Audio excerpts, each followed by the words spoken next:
Faire confiance à sa parole. Alléluia. On est appelé à faire confiance à la parole de Dieu. Et le verset qu'on va lire ensemble, c'est plusieurs versets, c'est dans Romains chapitre 4. La parole de Dieu nous dit, « Je t'ai établi père d'un grand nombre de nations.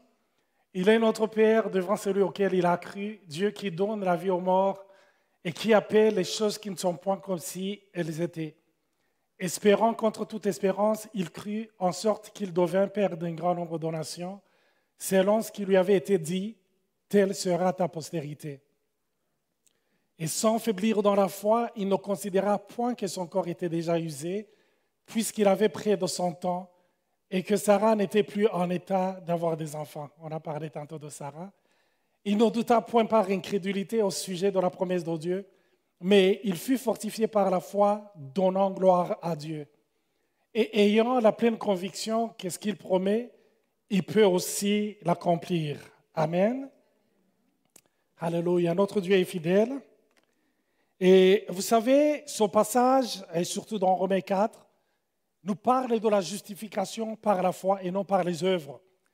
Donc, il nous montre l'exemple d'Abraham. Et quand on regarde l'histoire d'Abraham, comment elle commence, c'est Dieu qui va parler à un homme âgé.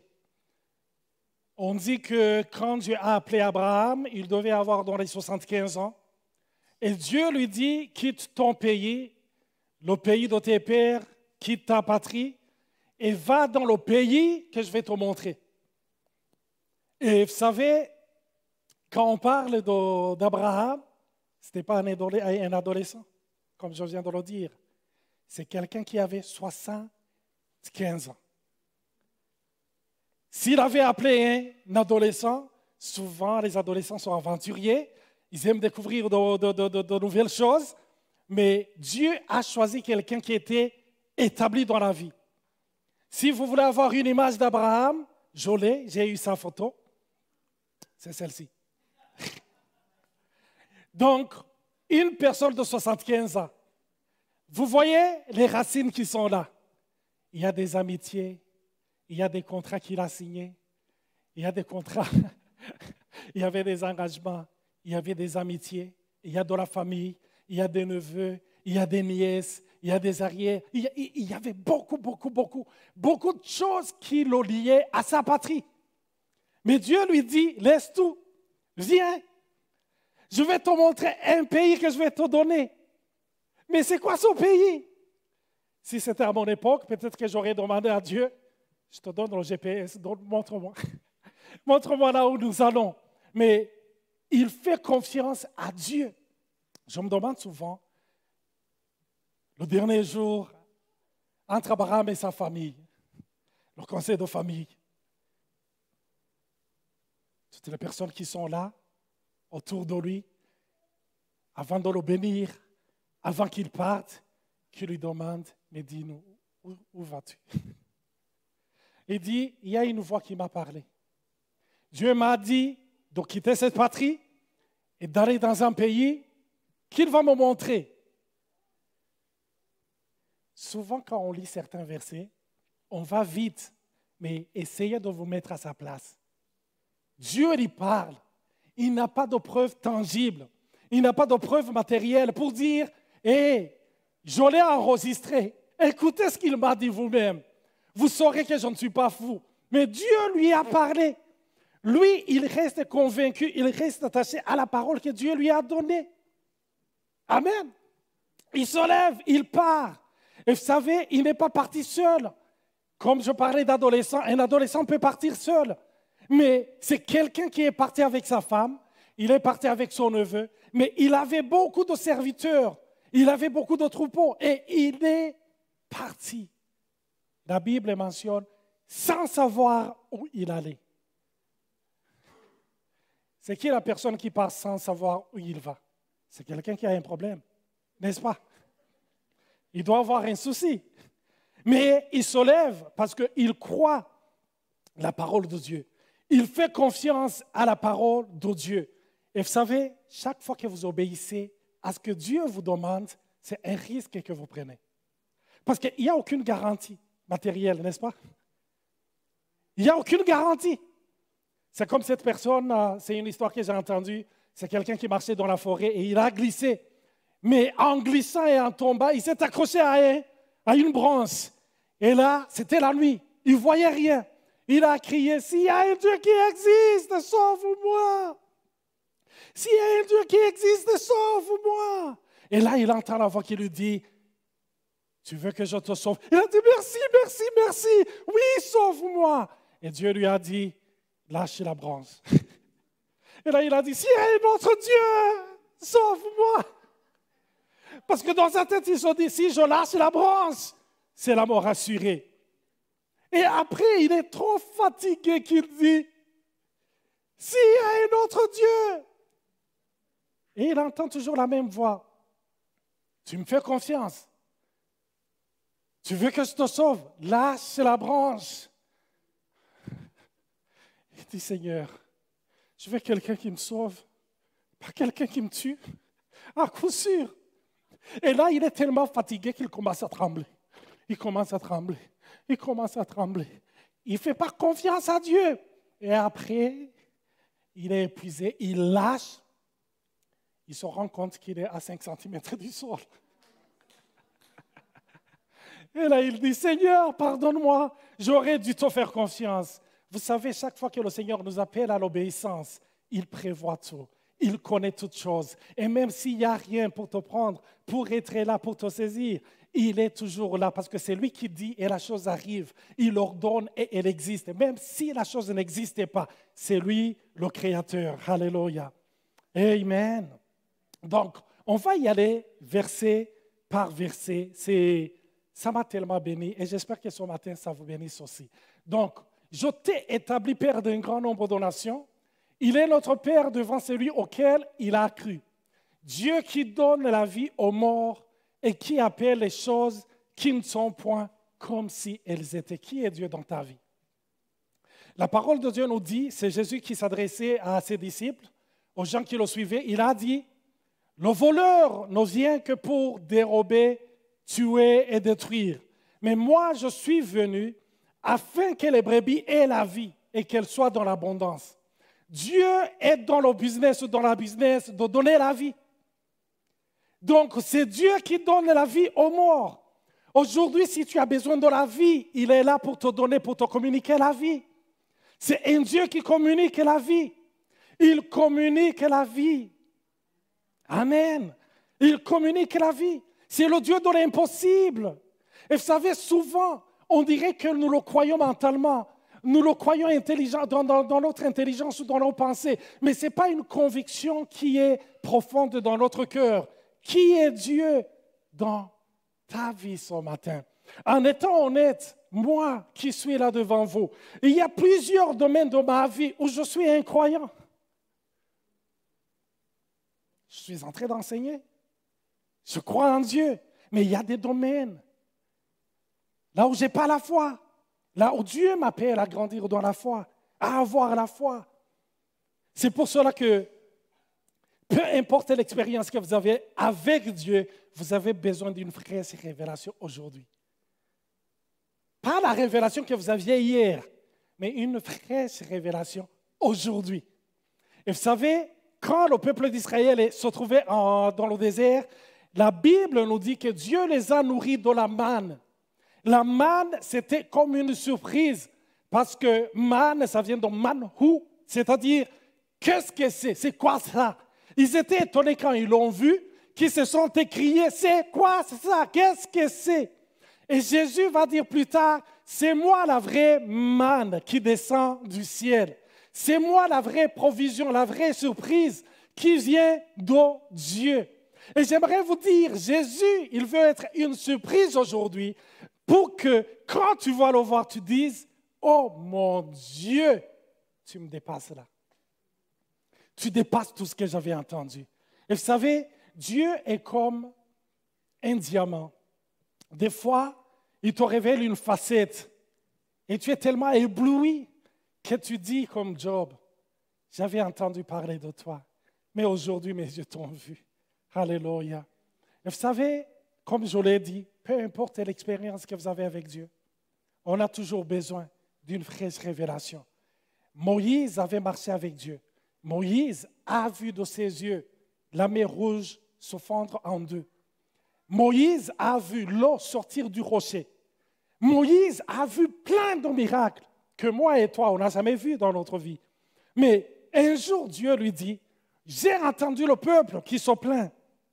Ils veulent de la viande. Je vais leur donner de la viande pendant un mois, pas une journée, pas une semaine, mais pendant un mois entier. Et là, Moïse a dit, mais as-tu vu l'endroit où on se trouve? As-tu vu le nombre de gens qui se trouvent ici? Comment vas-tu le faire? C'est impossible, on est dans le désert. Et là, Dieu lui dit, hé, Moïse, est-ce que ma main est trop courte pour accomplir un miracle? Est-ce que ma main est insuffisante? Écoutez, c'est qui? C'est Moïse qui avait vu de grandes choses. Amen. Et vous savez, Dieu veut nous amener toujours dans un niveau là où tu ne vas pas te nourrir de l'expérience passée, non. Là où il te donne une nouvelle expérience. Et vous savez, chaque fois qu'il vous donne une nouvelle découverte, une fraîche révélation, ça crée un nouveau témoignage. Et c'est le nouveau témoignage qui bénit les gens, qui touche les gens, qui transforme les vies. Amen. Alléluia. Et Dieu a fait de grandes choses. Là, Abraham, il croit que c'est Dieu qui donne la vie. Et on va voir pourquoi. C'est Dieu qui donne la vie. Alléluia. Et c'est Dieu qui appelle les choses qui ne sont point comme si elles étaient. Vous savez, quand Dieu vous donne une promesse, comptez-la comme faite. Parce que quand il dit, la chose arrive. Quand il ordonne, la chose existe. Et c'est comme ça que Dieu a créé la terre et les cieux. Il a dit que la lumière soit. Boum! La lumière fut. Il a dit, il disait, et quelque chose se passait. Et la parole de Dieu continue au verset 18. Espérant contre toute espérance. J'essaie de m'imaginer espérer contre toute espérance, ce que ça signifie. Je ne sais pas pour vous ce que ça signifie. Mais pour moi, espérer contre toute espérance, si je vous l'explique en utilisant l'africain, c'est quand l'espérance te dit n'espère pas. C'est quand même l'espérance te dit, hey, mon frère, ma soeur, ah non, non, abandonne. Là, c'est fini. Là, c'est mort. Oublie ça. Ça, c'est les Québécois qui disent oublie ça. Amen. Mais espérant contre toute espérance, c'est ce qui a touché le cœur de Dieu. Et je m'imagine Dieu au ciel qui dit, hé, anges, chérubins, séraphins, regardez sur terre quelqu'un qui a confiance en moi. Quelqu'un qui croit tellement à ce que je lui ai dit et qui met son cœur. Amen. La parole de Dieu dit, c'est Jésus qui demande, est-ce que quand le Fils de l'homme va revenir, va-t-il trouver sur la terre la foi? Des gens qui ont toujours la foi. Espérer quand rien ne te montre que ça va aller. Vous savez, des fois, on dit, Seigneur, je crois en toi. Je crois. Mais au fond de ton cœur, il y a un monsieur ou une femme quelque part que tu penses qu'il y a la solution pour toi. Et quand cette porte se ferme, tu vas devant Dieu et tu dis, Seigneur, je me rappelle, je voulais faire la droite. Des fois, je me suis rendu compte que les témoignages que je vous raconte ici, des choses qui se sont passées en Afrique, c'est difficile de les comprendre ici parce qu'on a, je dirais, ces différentes réalités. Parce que si je vous parle d'un témoignage de sucre, on se dit, tu as besoin de prier pour que Dieu te donne du sucre. C'est difficile de le concevoir, mais le Seigneur va vous aider. Moi, j'avais envie, je voulais doter Nathalie. Mais chez nous, c'est pour cela que quand je parlais de dot ici, on ne paye pas la dot. Hein? Non. Ah, les hommes ici, vous êtes chanceux.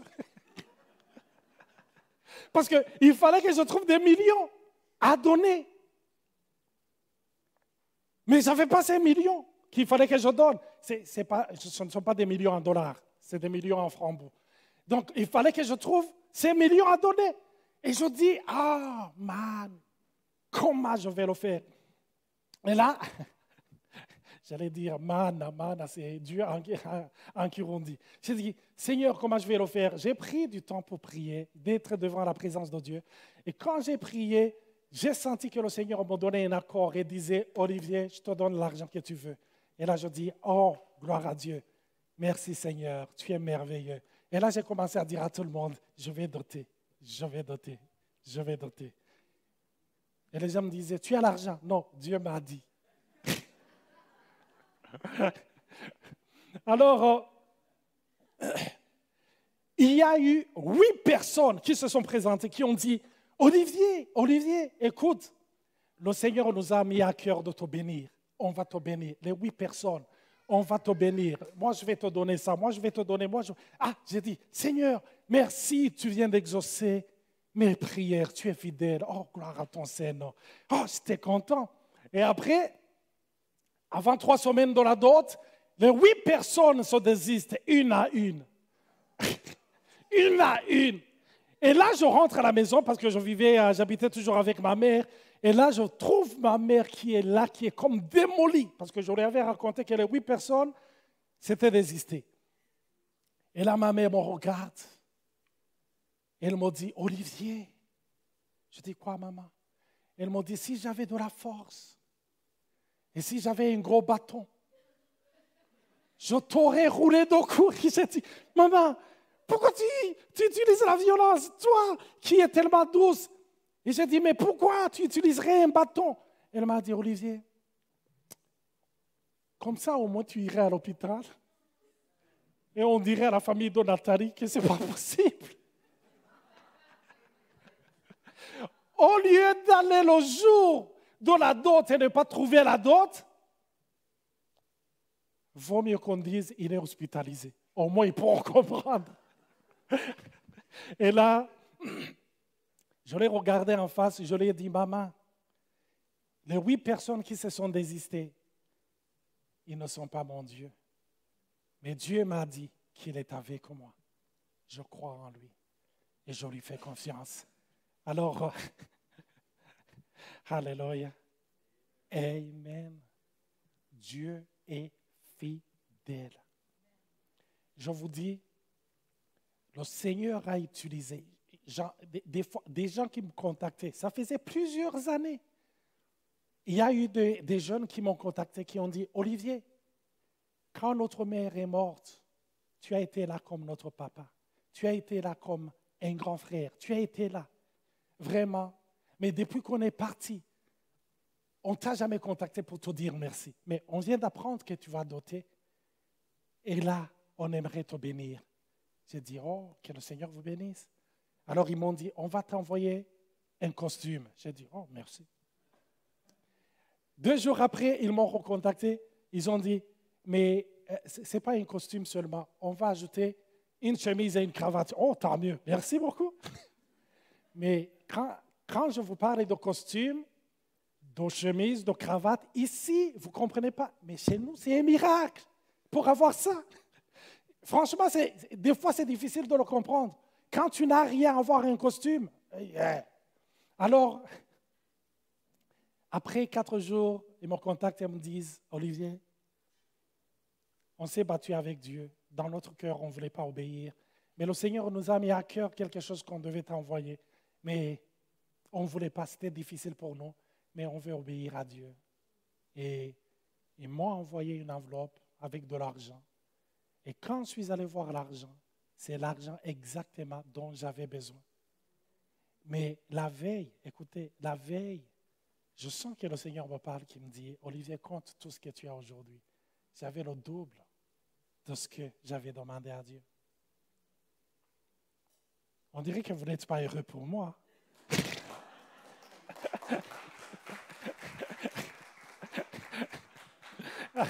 Amen, amen, amen. Donc, il est fidèle. Il est fidèle. Quand il ouvre, personne ne peut fermer. Et vous savez, des fois, on vient devant Dieu et on dit, Seigneur, pourquoi cette porte s'est fermée? Mais j'aimerais vous dire, Dieu lui-même, c'est une porte. Il n'a pas besoin d'autre porte. C'est lui la porte. Espérer contre toute espérance. Et Jésus qui se présente dans la famille de Marie et Marthe, et ça fait 4 jours que Lazare, leur frère, est mort.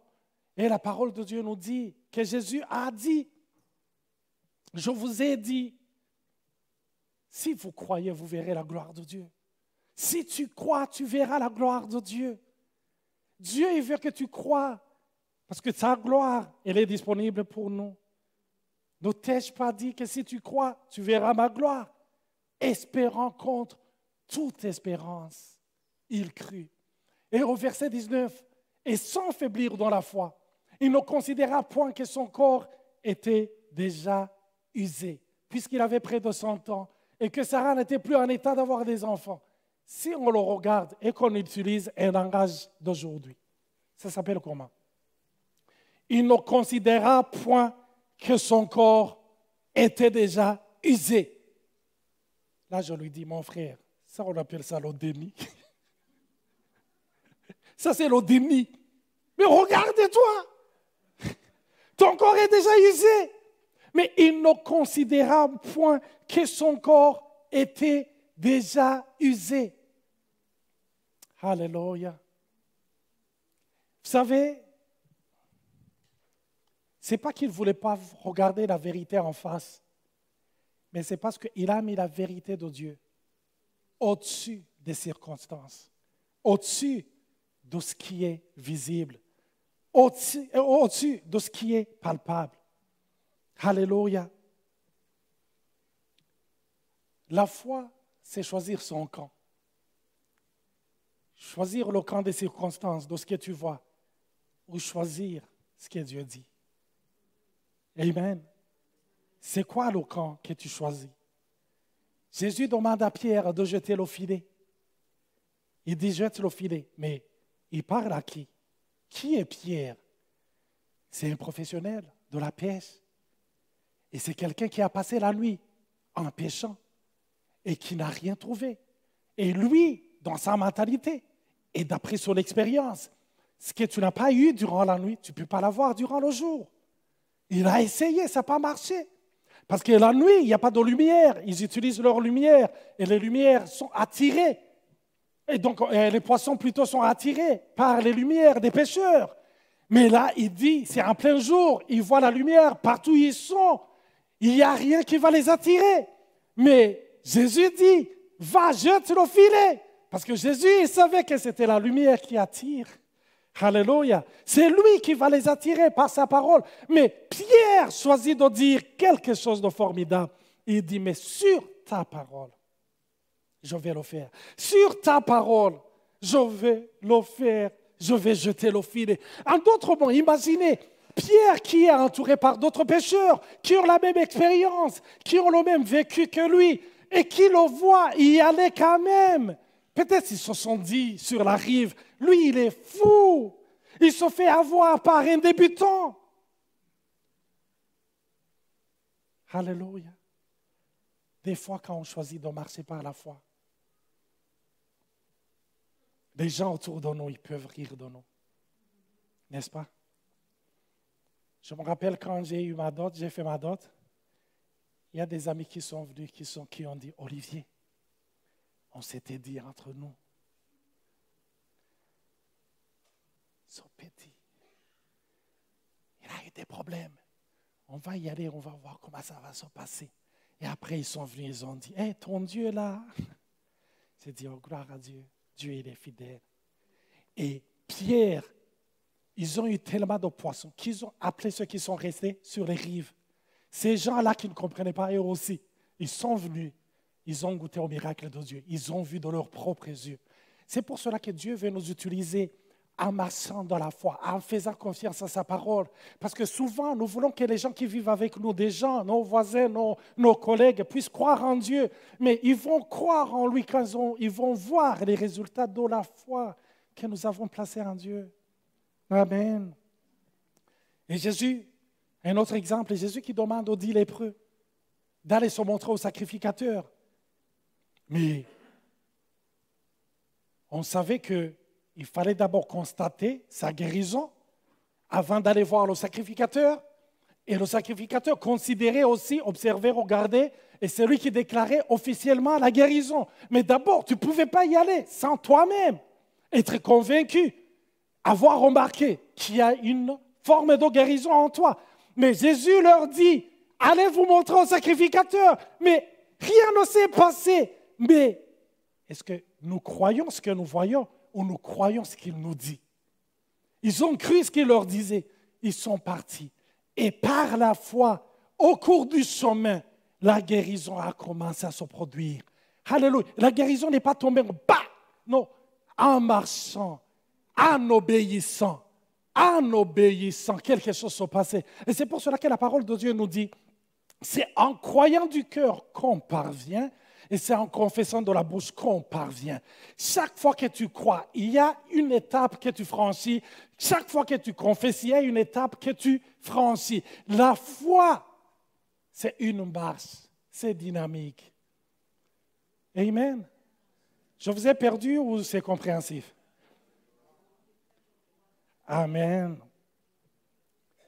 Mon corps, mes yeux me montrent impossible. Mais la parole de Dieu dit, crois en moi, fais-moi confiance, trust me, fais-moi confiance. Aujourd'hui, je suis devant des hommes et des femmes à qui Dieu demande de lui faire confiance. Vous voyez des montagnes énormes, mais Dieu vous dit, ne considérez pas ces montagnes énormes.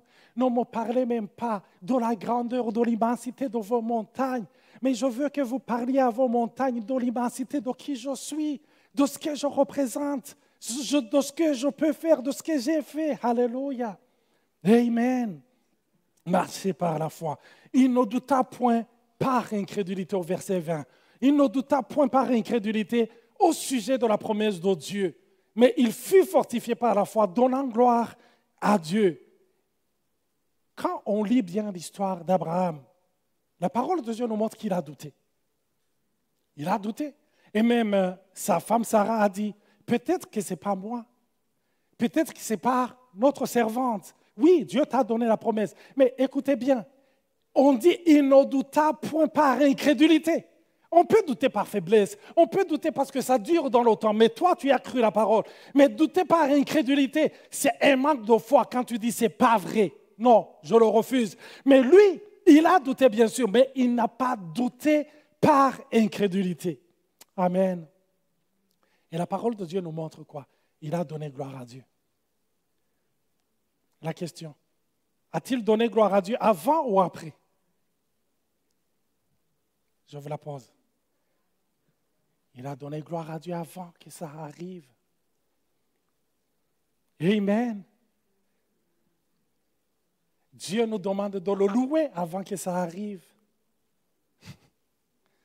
Hein? Amen. Parce que j'aimerais vous dire,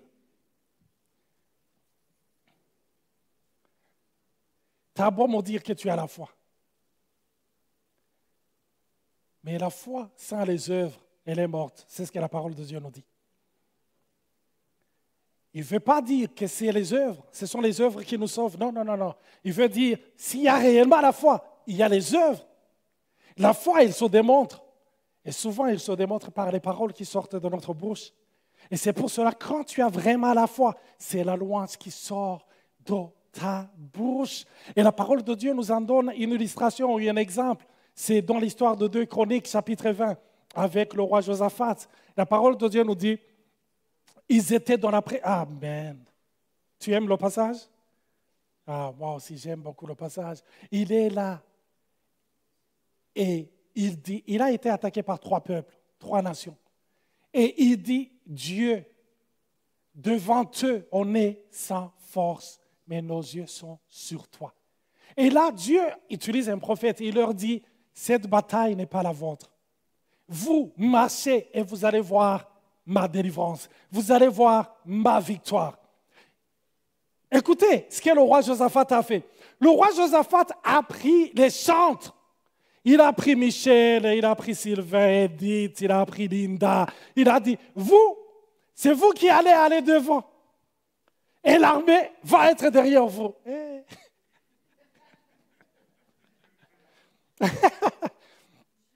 Je pense qu'il y en a qui Au lieu de prendre leur guitare comme ça, peut-être ils le prennent comme ça. Ça va être comme un bouclier. Non, non, non, non, non. Les chantres ont été devant. Pourquoi? Parce que c'est une démonstration de la foi. Tu nous as dit que non, c'est pas à nous de nous battre. C'est toi qui vas te battre pour nous. Seigneur, je te loue. Seigneur, je te bénis. Tu l'as dit, tu es extraordinaire. Je te fais croire. Oh, sois béni, sois loué, sois exalté. Alléluia. Et les chantres ont commencé à dire qu'à sa miséricorde durera toujours. Et la Bible dit, ils ont monté une montagne, ils chantaient toujours, car sa miséricorde durera toujours. Car sa miséricorde durera toujours. Car sa miséricorde. Amen. Et ils y allaient, ils y allaient, ils y allaient. L'armée est derrière. Peut-être l'armée ou des jeunes qui sont là, qui sont aguerris, qui sont coiffeurs, qui disaient, hey, tassez-vous. Tassez-vous, on va aller devant. Au moins si ça commence, on va essayer. Non, non, non, non, non. Ils ont placé leur confiance en Dieu. Ils ont dit, on va le louer. On va le louer. Peut-être qu'ils ont chanté. Mais si je ne le vois pas, tu es là. Mais si je ne le sens pas, tu es là. Tu agiras encore. Tu agiras encore. Il y a l'autre que j'ai tellement aimé. Ce que tu as fait à Sarah, il le fera pour toi. Alléluia.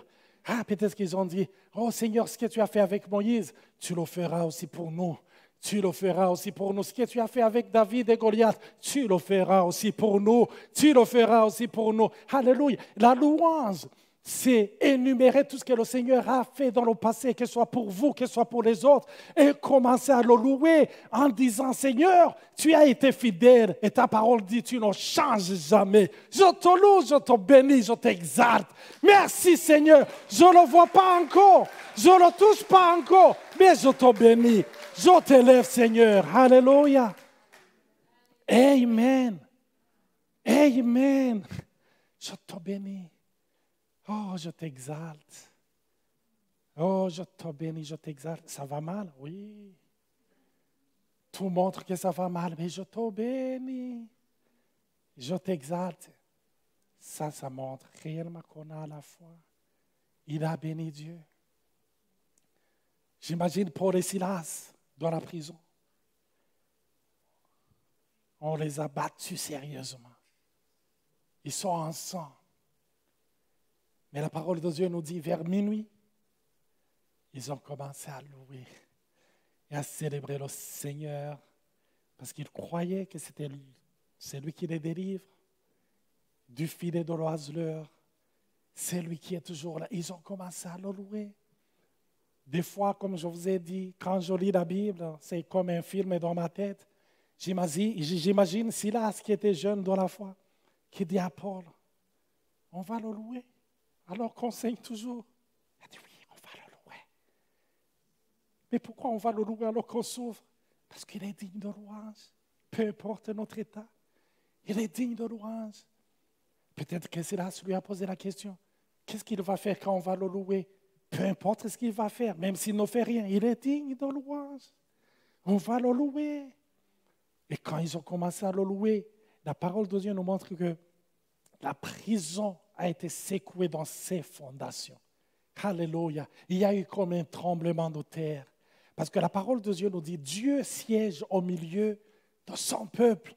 Quand on commence à le louer, sa puissance descend, sa présence descend. Et c'est pour cela que Dieu veut que nous puissions le louer. Et rappelez-vous, peu importe la situation mauvaise qui t'arrive, et te pousse à faire quelque chose, et te pousse à parler.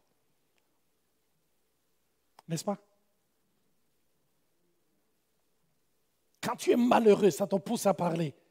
Quand tu tombes dans le trafic, ça te pousse à parler. Bon, je ne dis pas ce que tu parles, mais ça te pousse à parler. N'est-ce pas? Mais Dieu aimerait dire, est-ce que vous pourriez me prêter vos bouches pour élever ma gloire? Alléluia. Ma gloire. Je te bénis, Seigneur. Je te bénis, Seigneur. J'espère que vous êtes encouragés par cette parole. Amen. Et ayant la pleine conviction, verset 21, que ce qu'il promet, il peut aussi l'accomplir. Es-tu convaincu? On dit ayant la pleine, quoi? Conviction.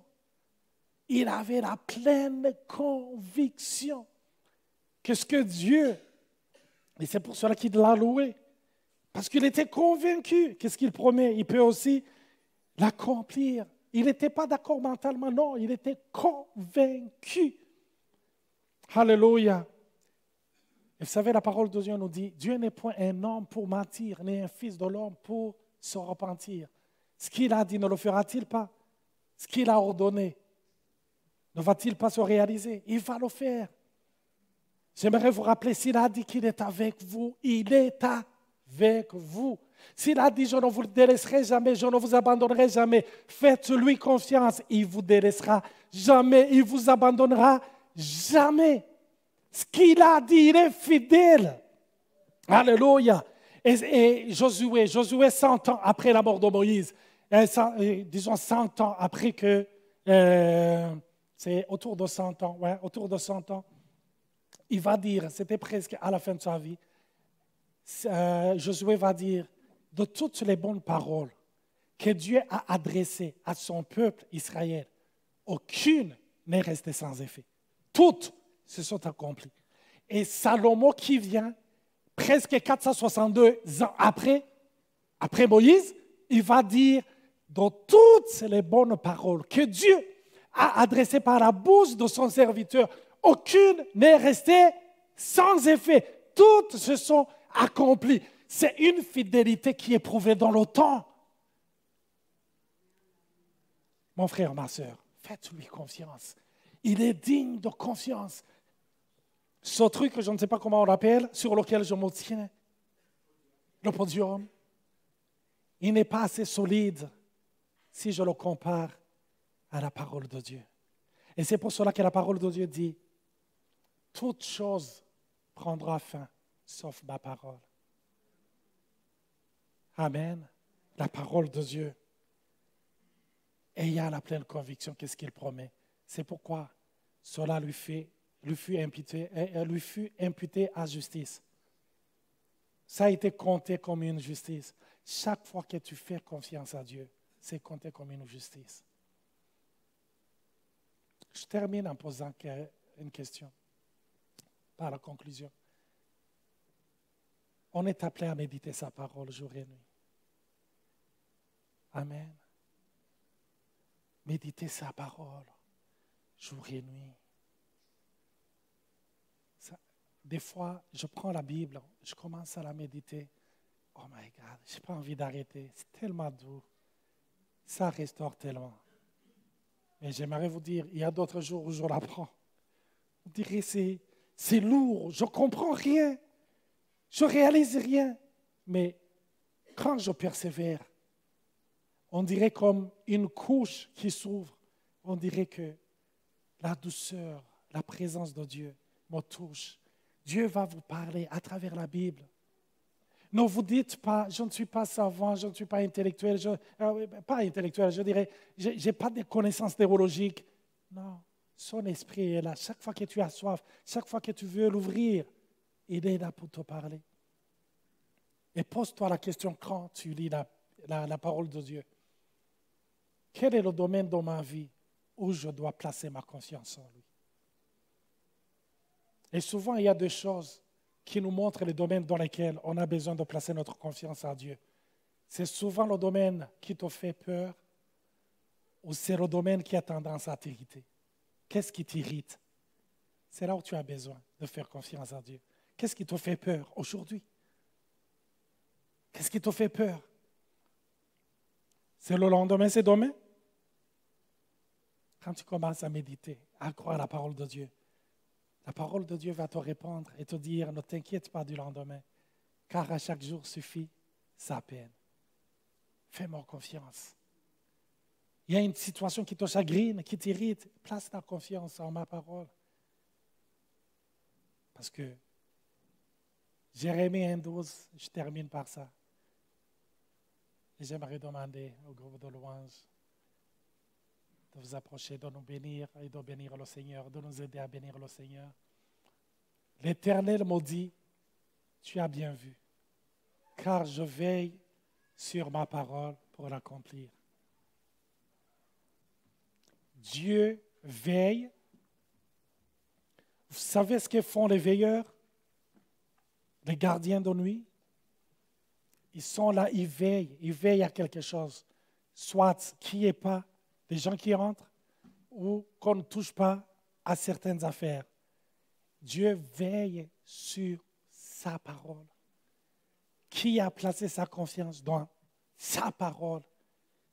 Mais il veille pour faire quoi? Pour l'accomplir. Amen. J'aimerais vous demander de vous lever.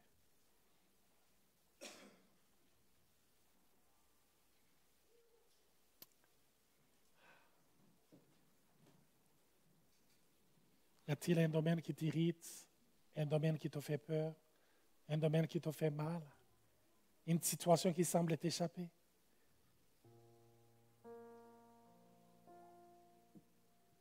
On va prier ensemble. Père Céleste, merci pour la puissance de ta parole. Merci. Merci parce qu'à travers ta parole, tu encourages ton peuple. Seigneur, ça fait 26 ans que je vois la fidélité de ta parole. Ta parole, elle est véritable, elle est véridique. Oh Seigneur, ta parole est une épée à double tranchant. Ta parole est un marteau qui brise le roc. Ta parole est un feu dévorant. Merci pour l'efficacité de ta parole. Parce que ta parole, c'est ton Fils, c'est Jésus. Seigneur, ta parole, ce ne sont pas des principes, c'est ton Fils, c'est Jésus. Je prie, Seigneur, pour la révélation de ta parole. Je prie pour ton peuple, que tu déverses en eux la faim et la soif de connaître ta parole. Et merci de te révéler puissamment. Merci, Seigneur, de nous donner la victoire dans nos situations. Et merci, Seigneur, parce que tu honores la foi. Et tu la considères comme justice. Seigneur, que toute la gloire te revienne. Merci pour tout, Papa, au nom de Jésus. Amen. Soyez bénis.